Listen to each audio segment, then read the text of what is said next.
That state's witness will also testify that Marquise Conway was one of the individuals responsible for a portion of that penny. You came out with these trap and designer records, and what's the latest one that's out right now that's going crazy? That's on me. That's on me going crazy. What, like 500,000? What, like a month? Nah, shit. Right now it says 700,000. Dallas has always had heat in its hip-hop scene, but when Mo3 got shot down in broad daylight on I-35, the whole city froze in disbelief. Nobody saw what was coming next. Now, 5 years later, prosecutors are saying that Yella Beezy pulled out a jaw-dropping $100,000 in cash just days after the killing, and bank cameras caught every second of it. Yella Beezy got shot up. What were your thoughts about that? I gotta stay out the way.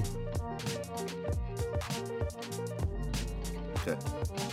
Out here, shit. You get hit up every day. Out here, like. This is where things get wild. The deadly feud that started as music beef turned into one of the most shocking street sagas Dallas has ever seen. That Wednesday in November 2020, the Texas sun was blazing over a 35E, traffic crawling like any other workday, people hustling, truckers grinding, everybody just trying to make it through the day.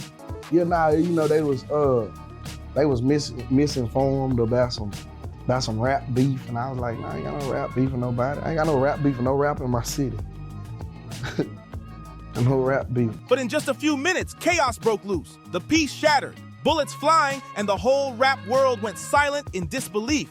What happened on that freeway wasn't just another local dispute. It became the kind of tragedy that defines an entire scene. It kicked off a story that's been twisting and turning for 5 long years. This is the real, uncut breakdown of how 2 of Dallas's hardest rap talents went from dropping diss tracks to dodging bullets. One ended up lifeless on the pavement, while the other's name got tangled in a murder-for-hire case that could lock him away for life. Do you see somebody running down the street? I do now. Oh, okay. Well, I don't know what you're talking about. Yeah, okay.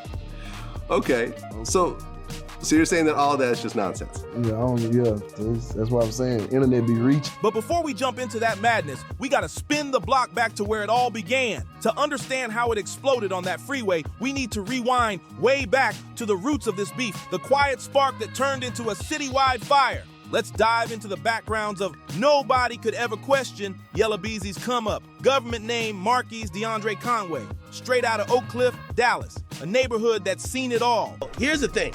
I gotta believe if Mo3 is in this vehicle, I gotta believe that Mo3, it doesn't really feel like he's that much in danger or that this person is trying to kill him. You get what I'm saying? And the reason why I gotta believe that is that the dude passes him. Mo3 could have slowed down. Let's say the guy's going 60. Reduce your speed to 30. Oak Cliff's got that mix of pride and pain, where folks carry their battle scars like trophies. But every day's still a test of survival. Born in the early 90s, Beezy's world flipped completely when tragedy hit home. On Mother's Day, when he was just 12, his pops got killed right inside their house, a wound that never really heals. I'm not having a standoff in the middle of the highway. I'm keep driving. I'm flooring it, right? I'm keep flooring this bitch, okay? But Mo3 actually stops, but it appears Mo3 must have been under the assumption, oh, this pussy nigga is playing with me. Maybe recognize the guy or recognize the car. And he's like, let me go get my chopper. That kind of loss forces a kid to grow up overnight, leaving him with pain that no one can explain and a cold truth that nowhere in this world is truly safe. In a hood where trap beats echoed from every passing car and every corner store, Beezy found his escape through music. By 9 years old, he was already scribbling bars, pouring his emotions onto paper like therapy, using rhymes to speak what he couldn't say out loud. It wasn't about fame or flexing back then. It was about surviving the chaos without showing the world he was hurting. As he got older, those secret rhymes turned into something serious. In his late teens and early 20s, Beezy started making real moves in Dallas's underground rap scene. The name Yella Beezy stuck, a nod to his lighter skin tone and maybe a little hint at the buzz he was already building. Every verse he dropped carried that pain, that grind, that hunger, the sound of someone who refused to be another statistic. Yella Beezy's energy was unmatched. His early mixtapes hit hard with that raw Texas trap sound. No filters, no fake flexing, just straight real-life stories from the grind. Every verse felt like a page ripped from the block, and that's exactly why people connected with it. His come-up took off when he started dropping tracks that blended catchy hooks with street truth, bangers that hit both the club crowd and the corner hustlers. Then came Trap in Designer, A straight-up Dallas anthem. You couldn't hit a club or block party without hearing it blasting through the speakers. It was the kind of song people knew word for word before they even realized it. The city was living that track. That buzz got too big to ignore. Soon, Yella Beezy caught the attention of Hitco Entertainment, the label co-founded by music legend L.A. Reid. That was Beezy's official jump into the big leagues, where the money was real and the pressure was heavier than ever. From there, he went national, landing hits that had him charting and spinning everywhere. Then came That's On Me, a game changer. The track proved Beezy wasn't just a street rapper. That state's witness will also testify that Marquise Conway was one of the individuals responsible for a portion of that payment. The state's witness will also testify to the individual who would receive this payment. The state's witness will testify that Keywan White was, in fact, the individual to receive this payment, who was originally indicted in State's Exhibit number 1. He could make anthems that rocked clubs, cars, and playlists coast to coast. Street dudes respected the authenticity, and the mainstream couldn't resist the bounce. Collabs rolled in fast. Chris Brown on Restroom Occupied, Lil Wayne on Hit, and Gucci Mane on Back at It Again. Each collab stretched his reach and solidified his spot in the trap wave. But fame didn't erase the struggle. Beezy kept it real in interviews, admitting he never expected his breakout to blow up like that. Still, success brought its own chaos. His evolution from a hungry street artist to a confident industry name didn't come without scars. Trouble seemed to follow. Legal cases, gun charges, all feeding the narrative that he was still a product of the same streets that raised him.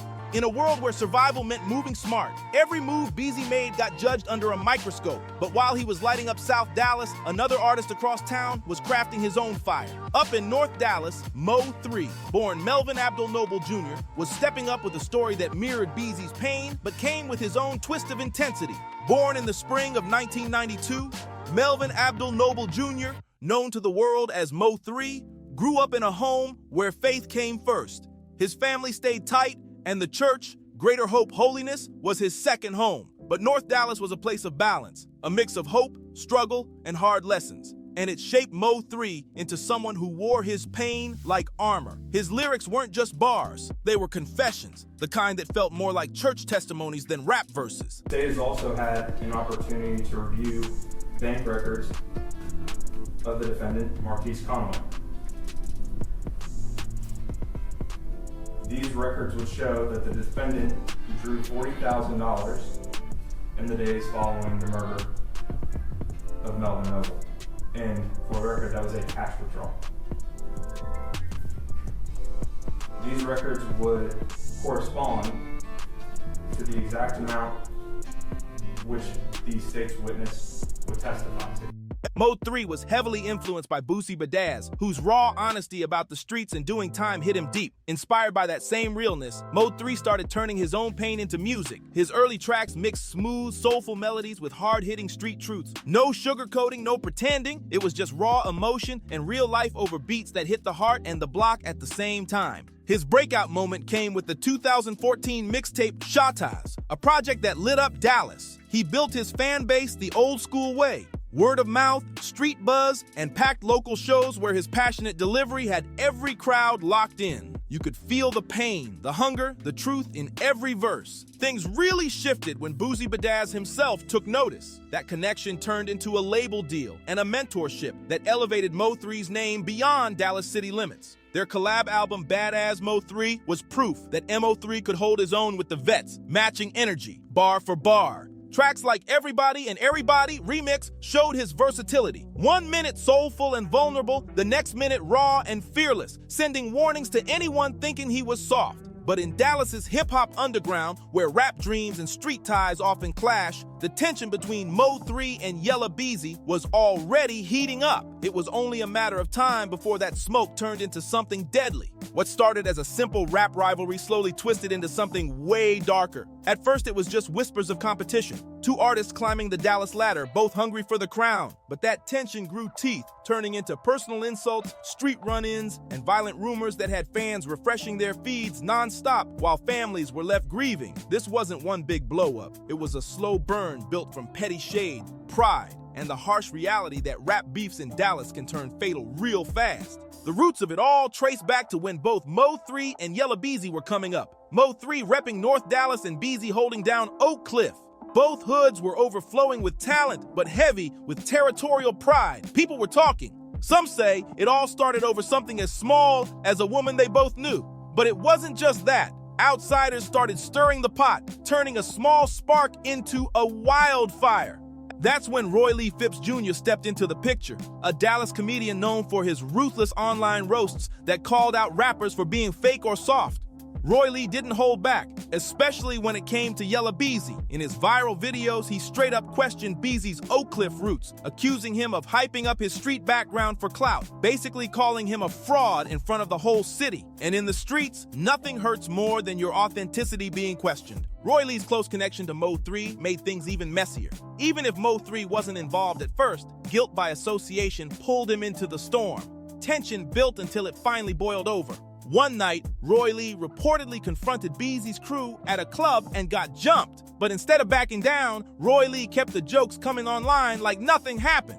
Then tragedy hit. In late 2018, Roy Lee was shot in the leg in North Dallas. Everyone thought he'd pull through, but complications from blood clots took his life. That loss hit the city hard, and instantly the whispers started. People saying Beezy or his camp had something to do with it, that money might have been put up for payback.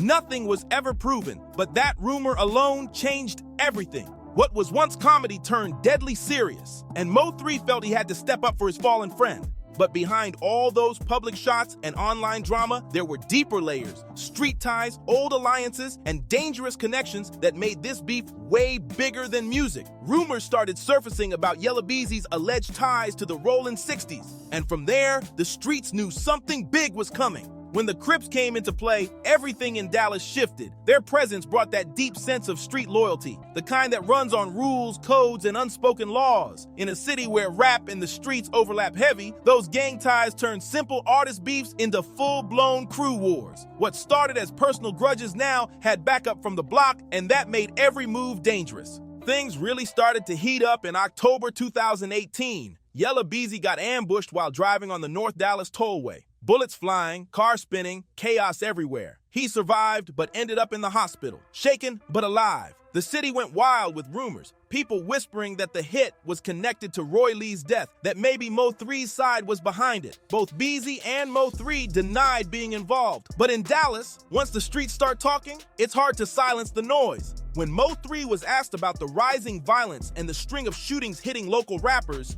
his response sent chills through everyone listening. Calm, almost like danger was just another part of daily life. That interview alone made people wonder if there was more truth behind the rumors than either side wanted to admit. By February 2020, things got even messier. Reports say Beezy had a heated clash with Brandon Rainwater, Mo3's manager, inside a Dallas club. It wasn't just words being exchanged either. Rainwater ended up injured with a dislocated hip and later filed a lawsuit over the incident. The tension between both camps was getting impossible to ignore. Even with all the chaos, both Beezy and Mo3 kept trying to play it cool in public. They'd brush off questions, act like there was no real issue, but their interviews told a different story. When Beezy got asked straight up about Mo3, he brushed it off with a tone that said everything without saying much. Pure dismissive energy. Mo3, on the other hand, kept denying any organized beef between Dallas rappers, claiming blogs were just hyping up drama for clicks and views. Ain't no rap beef, he'd insist, laughing it off like it was all online fiction. But the more he denied it, the more people paid attention. Because in Dallas, when everyone swears it's calm, that's usually when the storm's about to hit. That's why I'm saying, the internet be reaching. Mo3 once said, brushing off all the online talk like it was nothing. But behind those cool denials and calm interviews, something dark was brewing. A plot so cold and calculated, it would shock the entire city. What had started as rap drama and internet gossip was about to explode into real-life tragedy. A daylight execution that would turn this rivalry into one of the most infamous murder cases in Dallas history. November 11th, 2020. Just another Wednesday morning in Dallas. The sun was out, skies clear, and the freeway packed with folks chasing their daily grind, trying to make it through another day. Around noon, Mo3 was driving north on I-35E near the Oak Lawn exit, a busy stretch every Dallas driver knows too well. He had no idea he was about to become the center of a scene that would stop traffic and change lives forever. What happened next was straight out of a movie, except this was all real, caught in horrifying detail on a trucker's dash cam. The footage showed an ambush in broad daylight, right there on the freeway, something investigators would later call a planned hit, carried out with zero fear of witnesses. A dark-colored car pulled up beside Mo3's ride. No warning, no signal, no words. Suddenly, gunfire erupted. Bullets ripped through the air, smashing into Mo3's car, glass shattering, tires screeching. He tried to escape, swerving through traffic as horns blared and terrified drivers ducked for cover. The whole freeway erupted into chaos, a midday nightmare unfolding in front of hundreds of people. That moment, captured on video, would become the spark that turned local rap beef into national headlines. The streets went silent, and everyone in Dallas knew from that point on, things would never be the same again. Mo3 jumped out of his car and took off running down the freeway. Pure chaos everywhere. Cars screeched, horns blasted, and traffic came to a dead crawl as people swerved to avoid hitting him. He was darting between lanes, desperate to get away, but what nobody expected was that the shooter wasn't backing down for a second. The gunman, calm, focused, and dressed in all black with a mask covering his face, jumped out of his own ride and started chasing Mo3 on foot. Right there in the middle of I-35E, witnesses said it felt unreal, like watching a nightmare play out in slow motion. The shooter moved with precision, crossing lanes and closing in fast before firing the fatal shot that dropped Mo3 on the concrete. He collapsed in the middle of the freeway, bleeding out from multiple gunshot wounds as the entire highway froze in shock. Drivers were screaming, filming, ducking, total pandemonium. First responders rushed in within minutes, but the damage was done. Mo3 was rushed to a nearby hospital, but he didn't make it. His life ended that day, and with it, one of Dallas's most promising voices was gone forever. That moment changed everything. What had been a messy rap rivalry instantly became a full-blown murder investigation, one that would take 5 years to fully unfold. When the dashcam footage finally dropped during court proceedings years later, it shook the internet. Media figures like DJ Academics broke down the video frame by frame, analyzing every second for millions of stunned viewers. The footage showed exactly how it went down. Mo3 weaving through cars, trying to make space, still thinking he could escape. It caught that crucial split second when he made the decision to bail out of his vehicle, apparently reaching back to grab his tool, maybe to defend himself. But before he could react, the shooter was already there. And in that instant, the freeway turned from an escape route into a trap he couldn't outrun.